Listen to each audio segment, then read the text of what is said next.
المعلق الرياضي استقبلوه طبعا حفيظ دراجي في المغرب في الفترات الماضيه، استقبلوه في كازا، في الرباط، في اكادير، مارينا اكادير، طالع في السكوتر.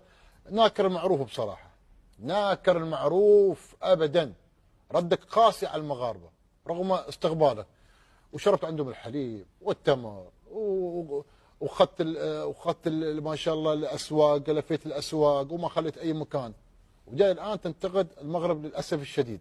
ناكر معروف صراحه في الدراجي محمد. أنا رسالتي ان المغرب والمملكه العربيه السعوديه بقيادتها وبشعوبها لا ينظرون الى انسان ناكر للجميل والمعروف. صحيح. ليس فقط للمغرب وللمملكه العربيه السعوديه، بل للامه العربيه اللي عايش فيها. بالضبط. اعتقد له اجندات خارجه التعدي والاساءه وقله الادب اللي قاعدين نشوفه، لكن العتب ليس عليه، العتب على القناه التي الى الان وضعت هذا الانسان في هذا المكان السيء.